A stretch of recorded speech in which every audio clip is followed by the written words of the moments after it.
Hello friends, स्वागत है आपका हमारे यूट्यूब चैनल पर। दोस्तों, आज हम बात करने वाले हैं कि ब्लैक होल कैसे बनते हैं। दोस्तों, ब्लैक होल कैसे बनते हैं उसके लिए पहले हमें पता होना चाहिए कि ब्लैक होल होते क्या हैं। तो चलिए पहले बात करते हैं ब्लैक होल के बारे में।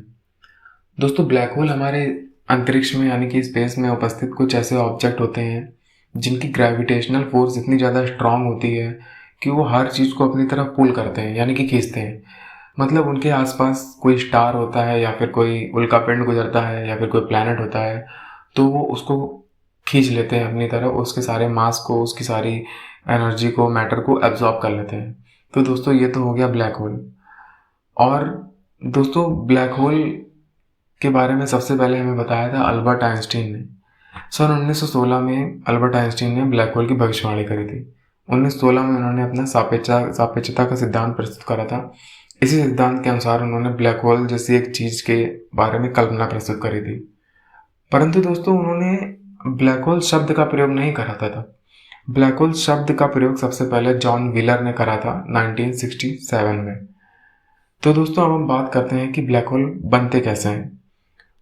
दोस्तों, ब्लैक होल इस तरह से बनते हैं कि जब कोई स्टार यानी कि जब कोई तारा बहुत ज़्यादा पुराना हो जाता है, जैसे कोई तारा लाखों करोड़ों साल पुराना हो जाता है, तो धीरे धीरे वो अपने ही अंदर सिकुड़ने लगता है।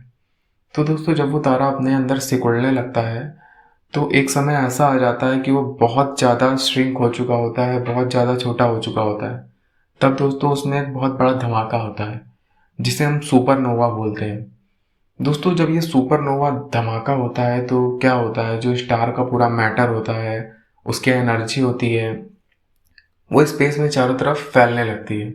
स्पेस में काफ़ी रोशनी हो जाती है और स्पेस में उसकी एनर्जी चारों तरफ फैलने लगती है। तो इस धमाके के बाद स्टार का आधे ज़्यादा मैटर जो है वो चारों तरफ फैल के नष्ट हो चुका होता है। लेकिन स्टार की कोर यानी कि जो उसका जो मेन पार्ट होता है वो अभी भी बचा हुआ होता है और उस मेन पार्ट में अभी भी कुछ रिएक्शंस होती रहती हैं। तो दोस्तों, जो स्टार का मेन पार्ट होता है, वो जो उसकी कोर होती है, वो अभी भी अपने आप में सिकुड़ती रहती है।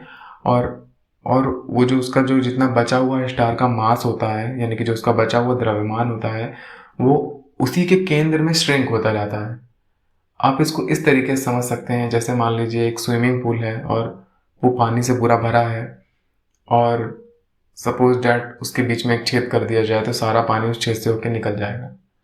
तो दोस्तों, उसी तरीके से आप समझ सकते हैं कि जो स्टार की जो बची हुई कोर होती है, जो उसका बचा हुआ मास होता है, वो उसी के केंद्र में सिकुड़ने लगता है और इससे इतना ज़्यादा ग्रेविटेशनल फोर्स पैदा होता है, इतनी ज़्यादा ग्रेविटी पैदा होती है कि वो जो स्टार होता है वो ब्लैक होल में कन्वर्ट हो जाता है। तो दोस्तों, इस तरीके से ब्लैक होल का निर्माण होता है। दोस्तों, हम एक चीज़ और आपको बताते हैं कि हर तारा यानी कि हर स्टार ब्लैक होल में कन्वर्ट नहीं हो सकता। जैसे मान लीजिए अगर हम अपने सन की बात करें, सूरज की बात करें, तो सूरज कभी भी एक ब्लैक होल में कन्वर्ट नहीं होगा, क्योंकि सूरज एक बहुत छोटा तारा है, बहुत छोटा स्टार है, जिसे हम ड्वार्फ स्टार भी बोलते हैं। तो दोस्तों, जो तारे सूरज से 10 या 20 हज़ार गुना बड़े होते हैं, केवल वही तारे ब्लैक होल में कन्वर्ट होते हैं। जब उनकी बहुत ज़्यादा एज हो जाती है, लाखों करोड़ों साल, तब वो ब्लैक होल में बदल जाते हैं। तो दोस्तों, ये तो बात रही कि ब्लैक होल कैसे बनते हैं। और दोस्तों, अब हम बात करते हैं कि आखिर वैज्ञानिक ब्लैक होल को ढूंढ कैसे लेते हैं। दोस्तों, जब ब्लैक होल को साधारण नज़रों से नहीं देखा जा सकता, उसी तरीके से एक नॉर्मल टेलीस्कोप से भी ब्लैक होल को ढूंढना बहुत मुश्किल है, क्योंकि ब्लैक होल सारी लाइट को ऑब्जर्व कर लेते हैं और कोई जरा सी भी लाइट को रिफ्लेक्ट नहीं करते, तो ब्लैक होल को देखना काफ़ी मुश्किल होता है। तो दोस्तों, ब्लैक होल को कैसे ढूंढते हैं वैज्ञानिक, उसका तरीका दोस्तों ये होता है कि जैसे अभी हमने आपको बताया कि स्टार में सुपरनोवा होता है, उसके काफ़ी समय बाद एक ब्लैक होल बनता है।